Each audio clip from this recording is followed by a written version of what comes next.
APU. American Public University is proud to present The Everyday Scholar.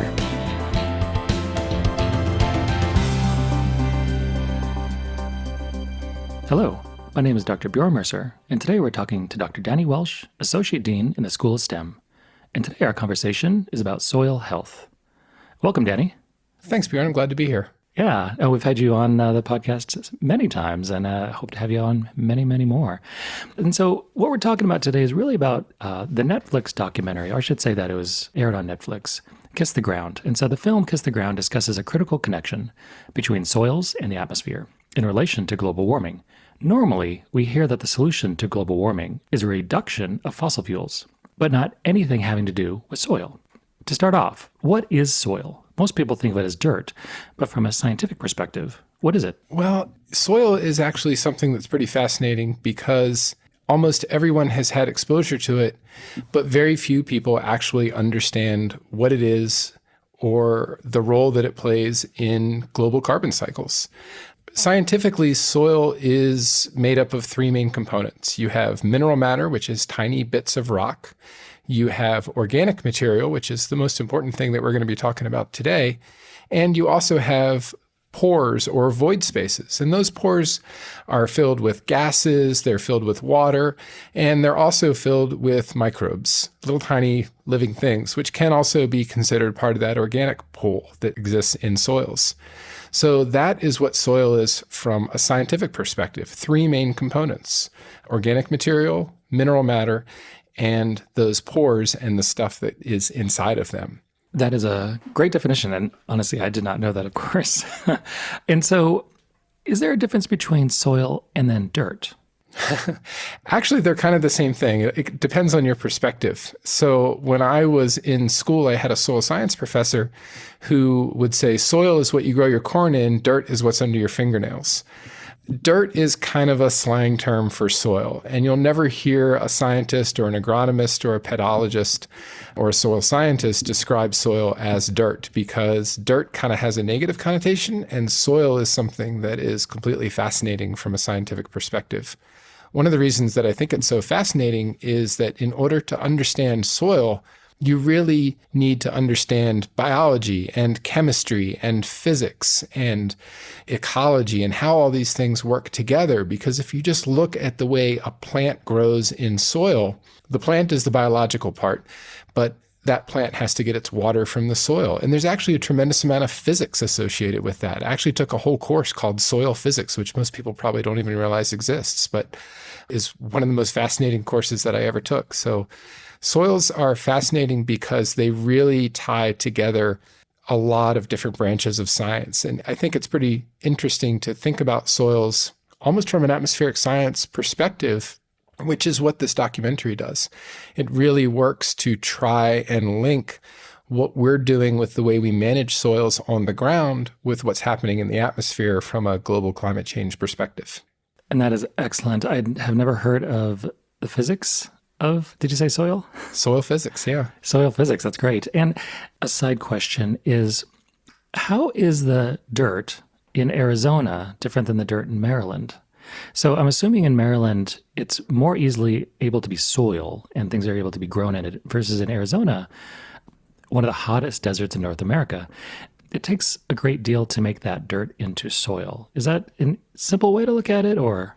I would actually call what you have on the ground in Arizona soil. It's going to be very different soil, and that is primarily the result of the soil forming factors. So there was this famous soil scientist named Yenny, and he postulated these 5 soil forming factors, and climate is a big factor that determines the type of soil that you have.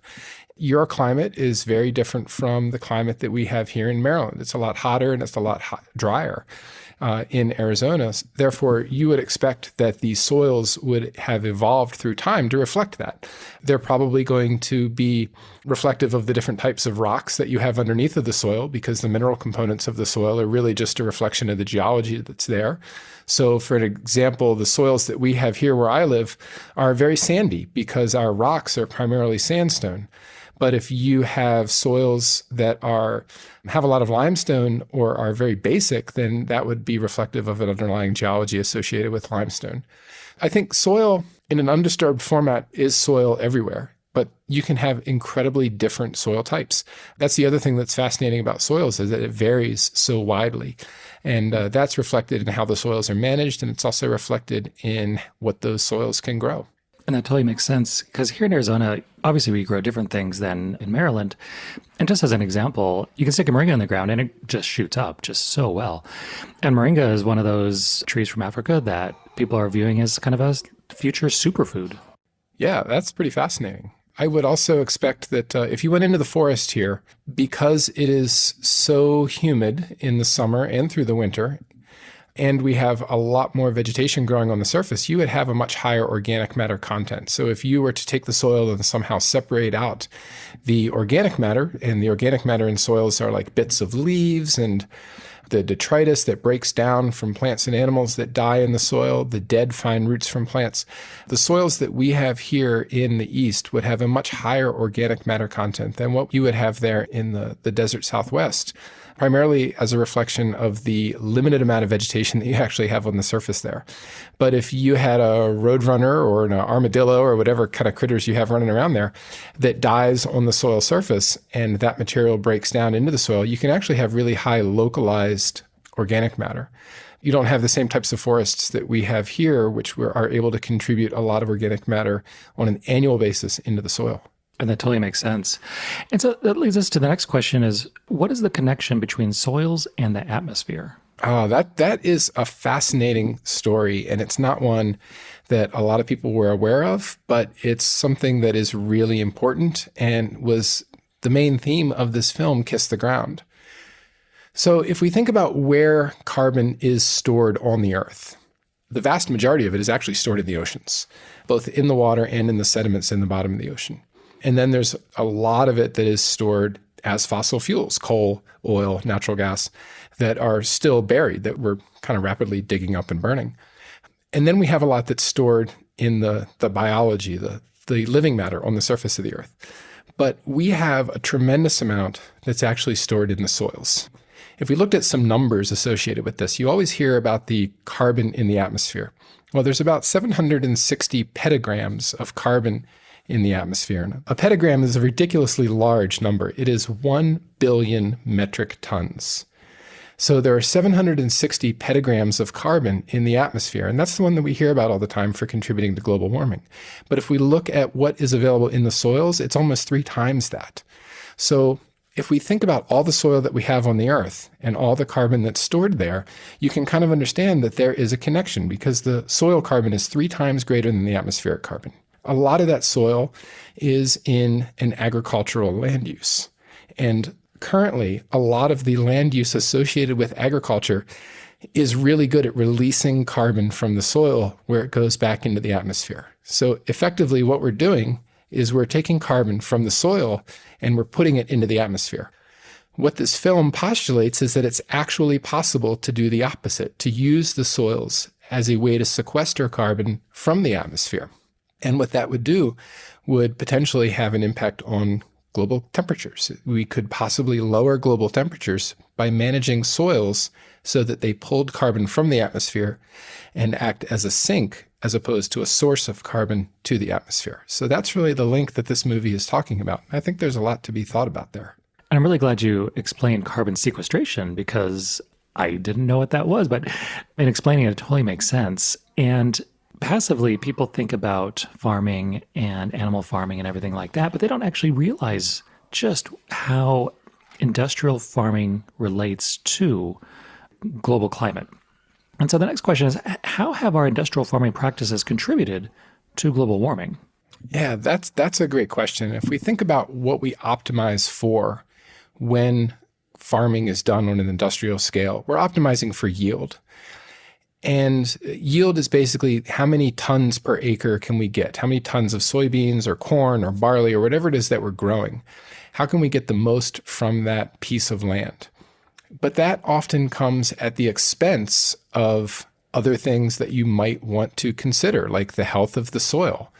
The soil is essentially the tool that we use to grow anything. And this is kind of something that blows me away. But if you think about anything on the earth, it either has to be grown or mined. Those are the only two ways we get anything.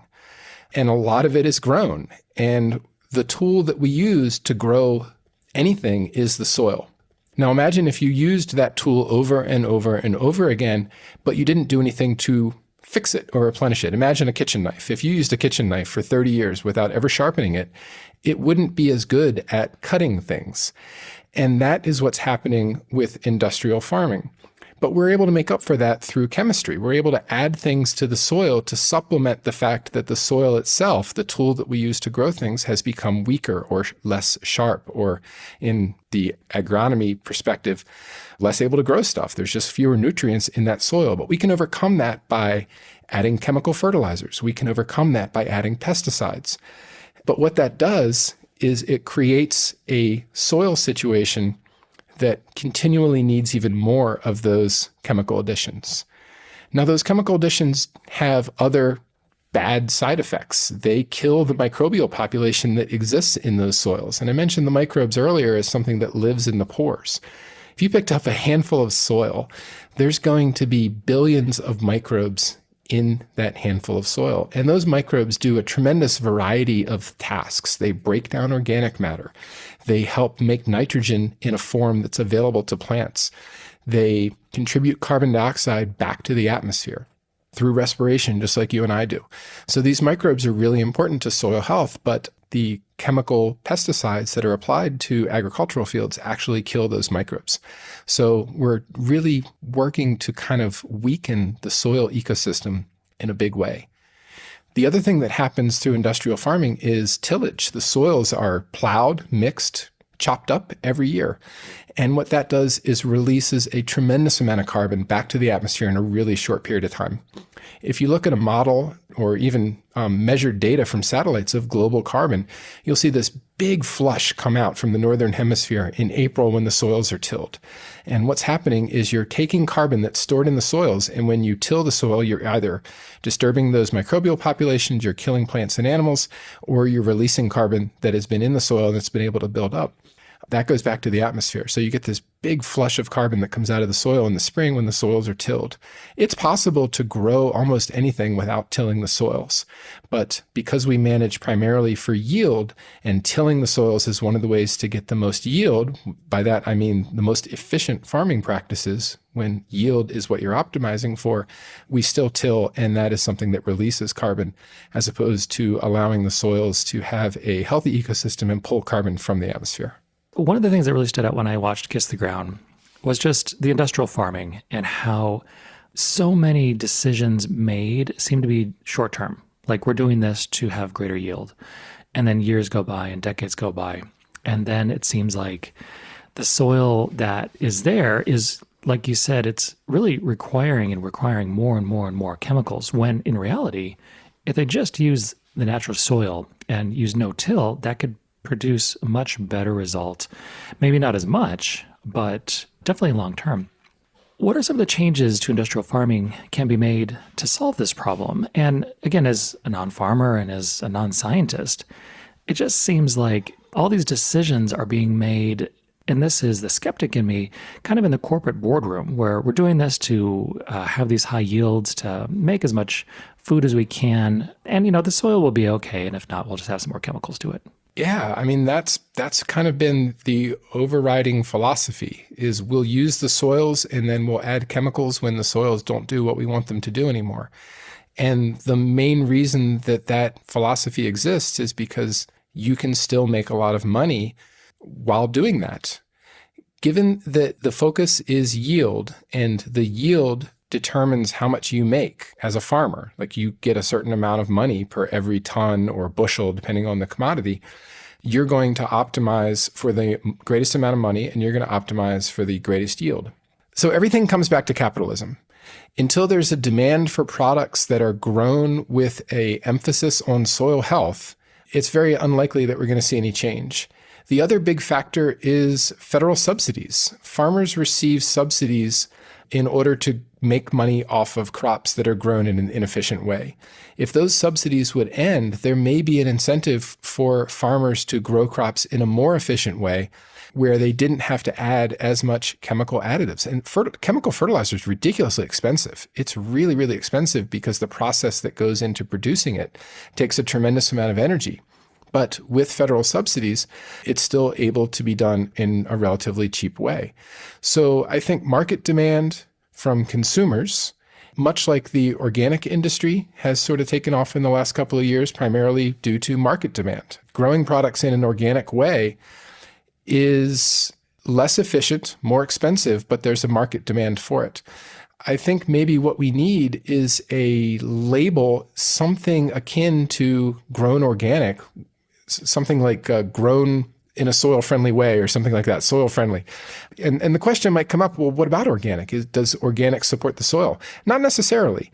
It does in a lot of ways, but not to the extent that it could from a soil-atmosphere linkage perspective. So an organically grown crop is primarily one that is grown without chemical additives, without chemical fertilizer, and without pesticides. Doesn't necessarily mean that that field wasn't tilled. And tillage is something that really contributes greatly to this pool of soil carbon ending up in the pool of atmospheric carbon. So there may be a way to brand crops that are grown in a soil-friendly fashion that could turn market demand into a tool that could be used to increase this type of agriculture. And the type of agriculture is called regenerative agriculture, because essentially what we're doing is we're trying to fix soils that have been depleted for a long time. And almost any agricultural soil that's been in commercial agriculture for more than a couple of years is going to have a measurable level of depletion, a decrease in organic matter, a decrease in nutrient capacity. And regenerative agriculture is a way to continue to grow things, but to add organic material and increase the soil health as opposed to pushing it in the opposite direction. So many of our food choices are made because of the bottom line. And it's easy to figure out how we got there because politics is always short term. Politics is always about, can I get elected again? Soil health and food stability should be always a long term.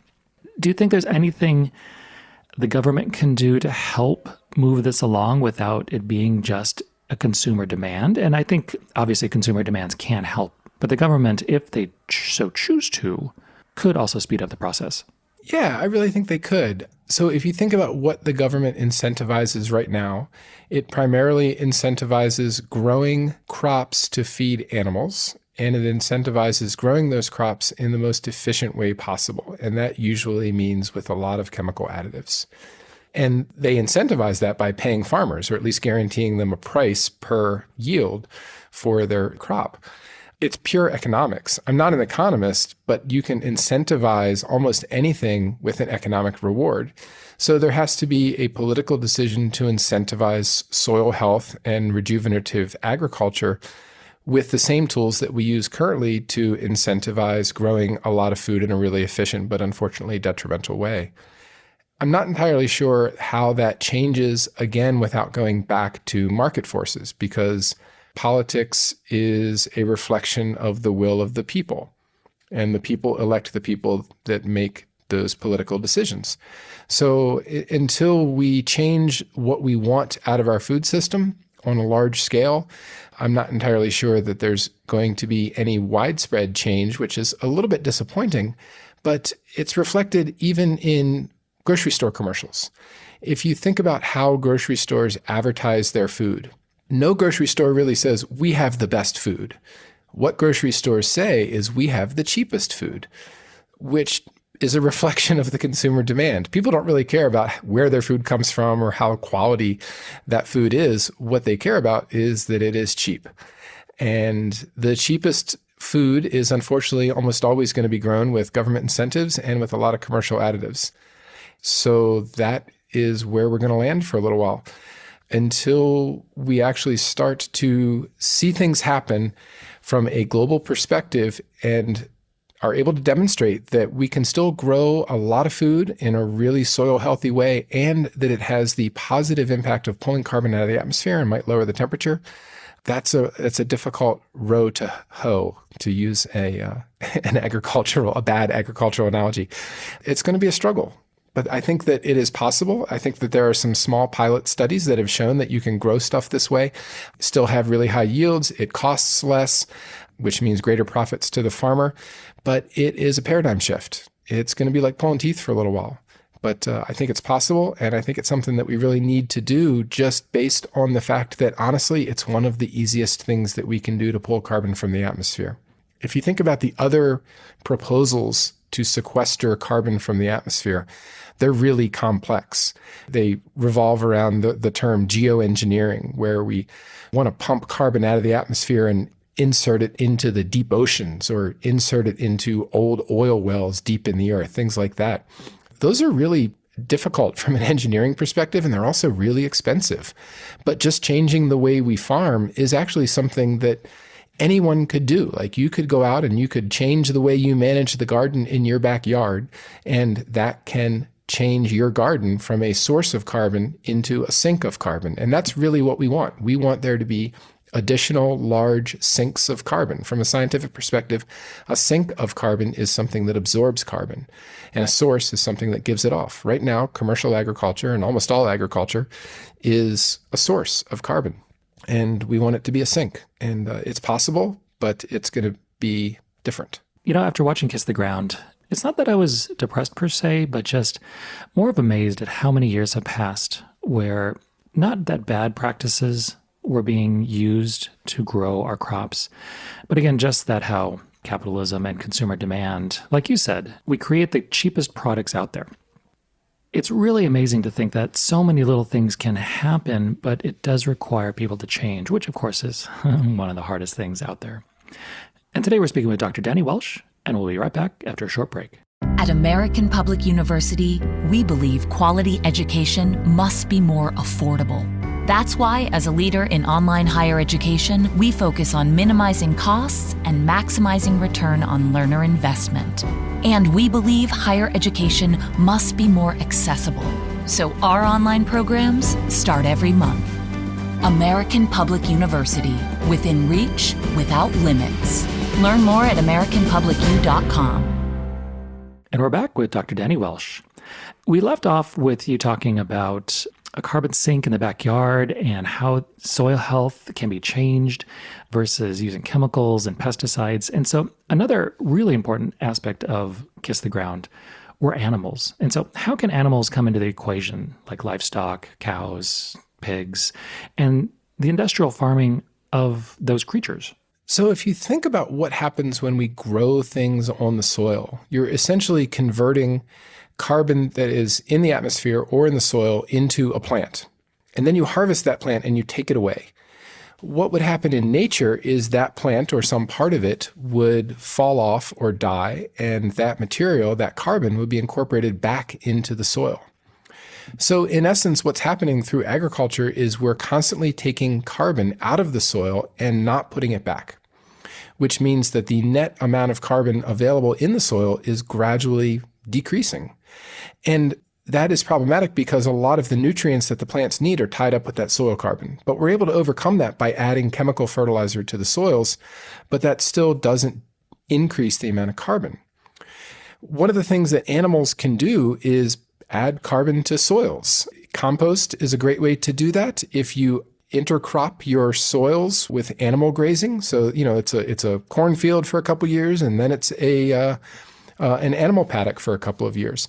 The animals are going to poop out a whole lot of carbon, and that carbon is going to end up back in the soil. So by incorporating animals into your operation, you have a large source of carbon, which you can then put back on your soils. And as I mentioned before, that carbon is really important because most of the nutrients that are tied up with that carbon are the nutrients that plants need. So by adding animals back into your operation and by adding their waste into the soil, you really move away from the need to spread chemical fertilizers and pesticides. One of the reasons that pesticides have to be applied is because we throw the system out of balance. And there's any number of ways to throw the system out of balance, but certainly decreasing the amount of carbon in the soil is one way. Tilling is another way. When you disturb the soils, you create an optimal condition for suboptimal species. And when those suboptimal species come in, farmers refer to them as pests, and they apply pesticides to get rid of those pests. If you can manage the soil so that it is healthier, so that it is in balance, the opportunity for those pests is greatly decreased and the need for pesticides is greatly reduced. It sounds simple. And so what's standing in the way? It sounds like a simple question, but for so many years, it's decades, a lot has not changed. So what is standing? Is it capitalism, or is it market forces, or is it a combination of everything?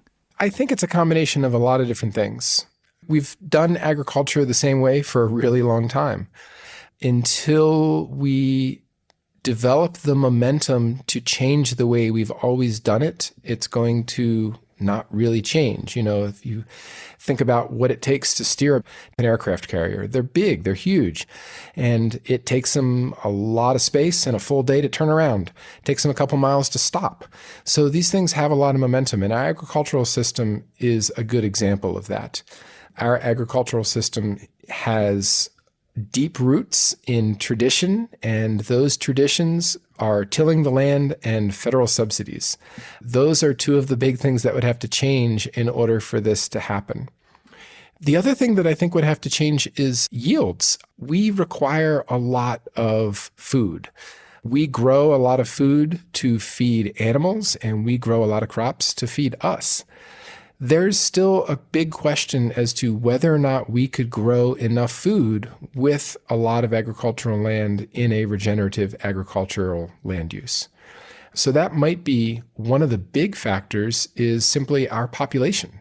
Can we grow enough food for the population without having to rely as much on chemical fertilizers? I think the answer to that question has not yet been established. But population is often the root to a lot of environmental problems. We got into the global climate change problem because we burned a lot of fossil fuels to support the population. We burned a lot of fossil fuels to make chemical fertilizers, which we need to spread on the fields to support our ever-expanding global population. Anything that we do to decrease the efficiency of our agricultural systems may have an impact on our ability to feed everyone, which is certainly something that no one wants. So that's one of the things standing in the way, is just uncertainty about how much food we would be able to produce and whether or not the producers, in this case the farmers, will be able to make as much money as they are now. Change is always scary, and this is a really big change given how long we've been growing things kind of the same way, traditional agriculture. And those are all really good reasons why. And the funny thing about change is that you just have to change, which just sounds so silly, but it's 100% true. And even when it comes to no-till, I mean, I'm not a scientist, I'm not a farmer, but I just assumed that you have to till everything. Now, why? I don't know. Something about the cultural heritage which I inherited about farming and soil, that, oh, you till. And then my wife educated me on, no till. We leave those in there, and then that adds to the soil health and it makes it healthier. You talked about population, and so the one thing that really stood out about this one and really other documentaries that I've watched is people eating meat. And if people just ate less meat, that would greatly impact the number of animals that need to be raised, and of course the number of animals that needed to be killed. And so all the food and the water and, just like you said, the carbon that is then associated with that. But is that something that could help out with, and I'm going to be dramatic here, global warming? Yeah, absolutely, from a couple of different perspectives. Both from an agricultural perspective in what is grown in the fields and a sort of global gas exchange perspective. And I'll talk about the agricultural one first. The vast majority of what we grow in fields is grown to feed animals that will then be eaten by us. We think about corn. The vast majority of corn that we grow is not eaten by us directly. It's eaten by cows that are then slaughtered, and we eat the meat. That is an incredibly inefficient process. It's really, really inefficient. If you looked at a per calorie basis, the amount of energy inputs to grow plants is orders of magnitude less than the amount of energy inputs to grow cattle. because cattle is higher up on the food chain. So every time you go higher up on the food chain, you jump up at least one order of magnitude in energy inputs. And cattle are pretty far up there. One of the things that can happen is individuals can make a choice to eat less meat, or you can make a choice to eat meat that was not grown in feedlots, where the cattle is primarily fed corn that was grown in a commercial agricultural situation. A much better choice for eating cattle is free-range cattle, cattle that has actually been out in the fields and spent almost its entire life in a field, able to contribute carbon directly back into the soil, and was eating grass that grew naturally. That is usually a much better choice for most people. An even better choice than that from a global climate perspective is just eating less meat. The less consumer demand there is for meat, the less food will need to be grown for that meat, for those animals, and the less percentage of soils globally will be in agriculture in a way that contributes carbon to the atmosphere. That's one way, is just by reducing the demand for meat. Another way would be by increasing demand for crops that are grown in a healthy soil way. And I don't really think that exists yet, but I would expect that that's something that we will be seeing probably within the next decade, is some sort of marketing similar to what the organic industry did. I think there'll be a lot of products that you'll see that are sort of claimed to be grown in a soil-friendly way. And I'm not sure what the marketing speak will be for that, but I'm sure it'll be better than what I just came up with. And the third is simply by growing a lot of food at home. There's nothing to prevent people from growing their own food. And when you grow your own food, that reduces your dependency on commercial agriculture. And anything that reduces that is going to improve the atmospheric situation that we have right now. The less food that needs to be grown commercially is less carbon that's going to go off into the atmosphere. If you look at New England, which is a really interesting example, around the turn of the century, New England was primarily agriculture, just fields everywhere. But New England is not a great place to grow anything, really. So around the 40s and 50s, those farms started to be abandoned, and that land reverted back to forests. And if you look at the soils in those forests now, you can definitely still tell that that was an agricultural system, because you can see about 18 inches down in a soil profile in a New England forest what's called a plow layer or an AP layer. It'll actually show you that that field had been plowed because it's disturbed about 18 inches down. But those soils are now rich with organic matter. They have a healthy soil ecosystem in place, and they are forested. So New England is now primarily forest, and it used to be agriculture. So what that tells us is that when soils are no longer used for agriculture, as long as they're able to, we haven't degraded them too much, they will revert to a natural ecosystem, whatever that might be for that area. So Bjorn, where you are, if they stopped irrigating, it would resort back to desert, which most people would say doesn't sound very productive, but a desert ecosystem is in balance and it's going to pull carbon from the atmosphere. Where I am, if a field is abandoned, it's going to convert back to forest, and the forest is going to pull a tremendous amount of carbon from the atmosphere. It's going to be stored both in the soils, but it's also going to be stored in the trees. So that opportunity to convert fields back to a natural system, which will be a carbon sink as opposed to a carbon source, exists anytime we need to grow less food commercially. So if we can grow food in our backyards in a sort of carbon-friendly way without a lot of chemical inputs, which is actually really easy to do on a small scale in your own backyard. In my yard, we have a bunch of maple trees that surround my yard, and they dump a bunch of leaves into my yard every fall. So we compost all those leaves as well as all of our kitchen scraps. And then in the spring, in fact, I was going to do it this weekend, but it's supposed to snow. We work all that back into the garden, and that adds organic material back in to replace the organic material that came out when we harvested the crops in the fall. And that's a really small plot, and it's really easy to do on a sort of an individual homeowner scale. So the more of that we have, the less need for large-scale commercial commercial agriculture that acts as a source of carbon to the atmosphere. It makes me think of, like, my wife is a backyard gardener, and I, of course, support her.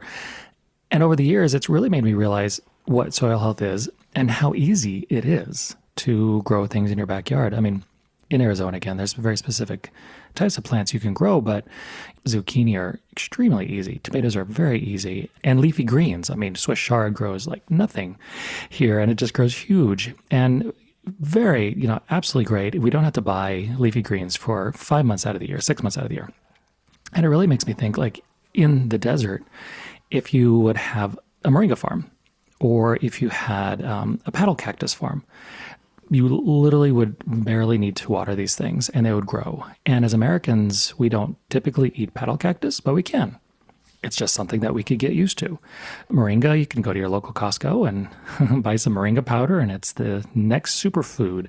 Or you can just plant one in your backyard, and then you can harvest, the leaves and the flowers yourself, and then cut out the need for that. And I'm just always amazed at how many things we can do ourselves to really do that. And again, meat consumption is one of them. And I'm not taking a stance of like radical vegan warrior here at all, but just reducing your consumption of meat, where if we reduced our consumption to like how the Japanese, which is they eat about a third of the meat that the average American does.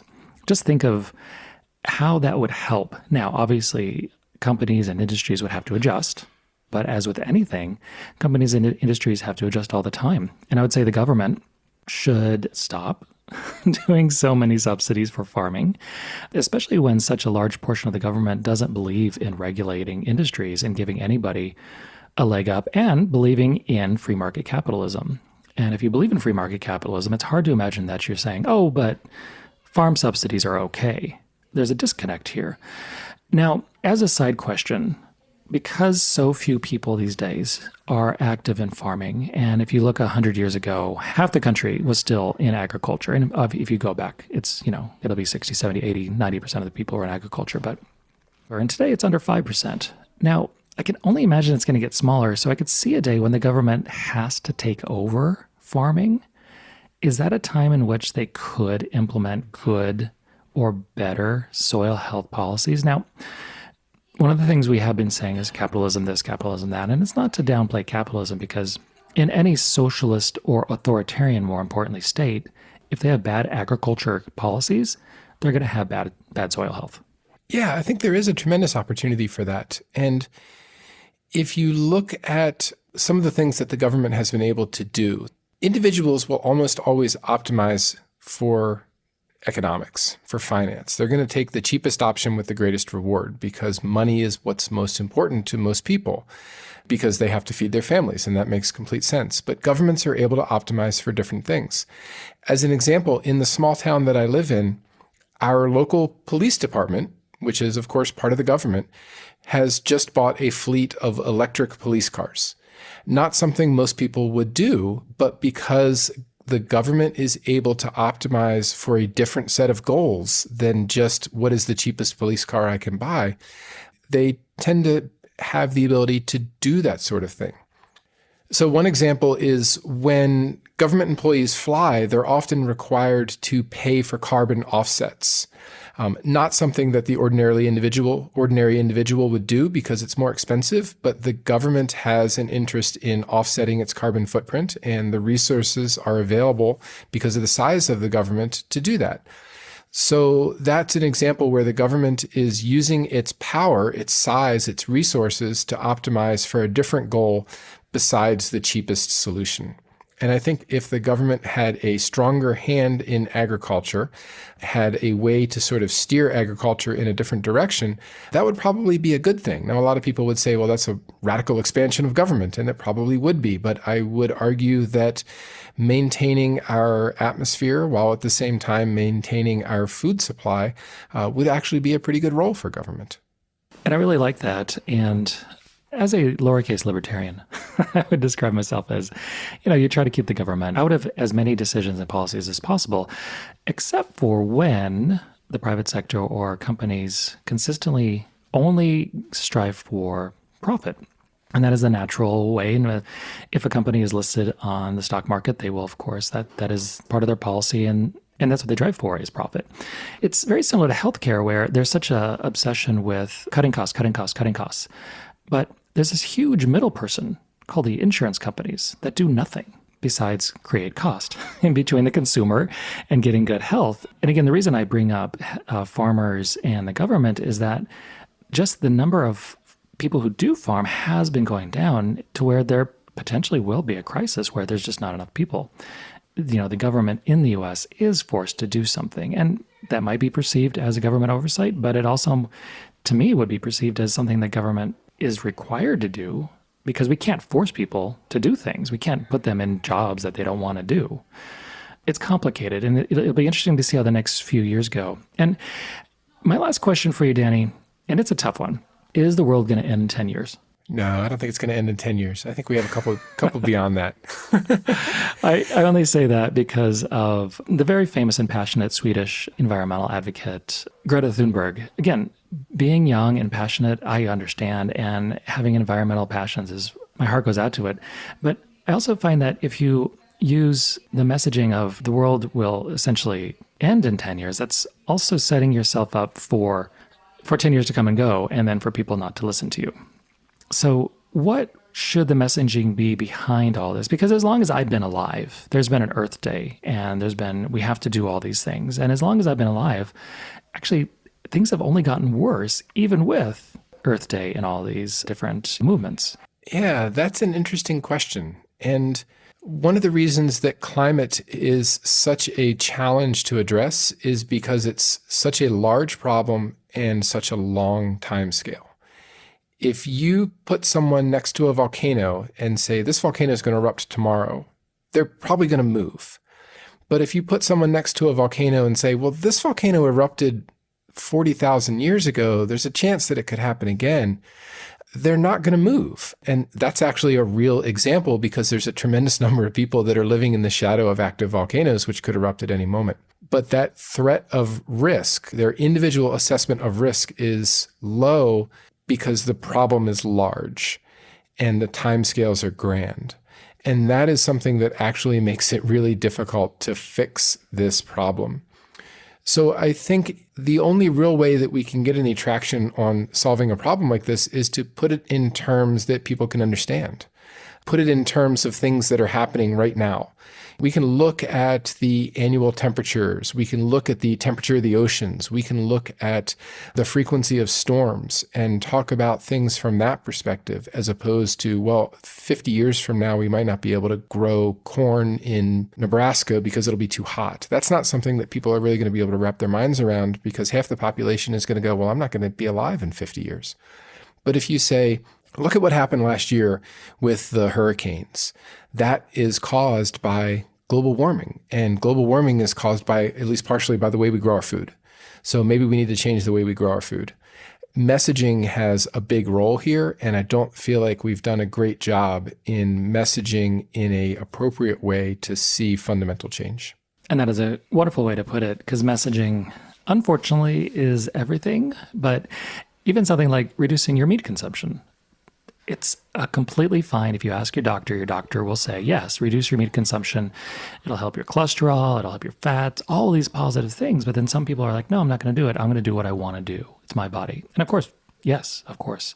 But like you said, with grocery stores offer the cheapest possible product, and meat is extremely cheap compared to other countries around the world. And so if meat was more fairly or truly priced, then people would actually then consider, sometimes be unfortunately, forced to find other options, and taking on a more vegetarian diet, and not becoming a strict vegetarian or a strict vegan.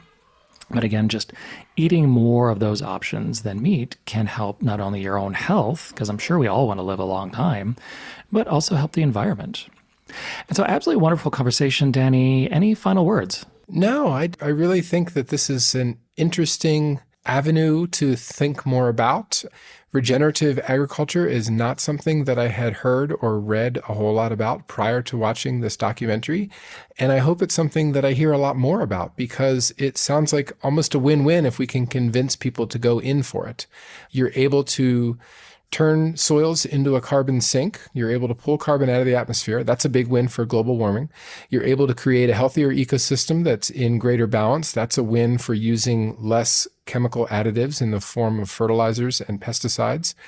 And it creates a greater balance between agricultural systems, human systems, and climate systems. And I think that, and it's pretty easy. Honestly, it's pretty straightforward. You just have to farm in a little bit, a slightly different way. We're not drilling holes into the ocean and injecting carbon from the atmosphere.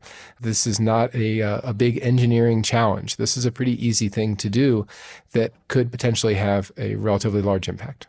Absolutely wonderful, and I completely agree. And so today we are speaking with Dr. Denny Welsch about soil health. And of course, my name is Dr. Bjorn Mercer, and thank you for listening. For more information about our university, visit us at studyatapu.com. APU, American Public University.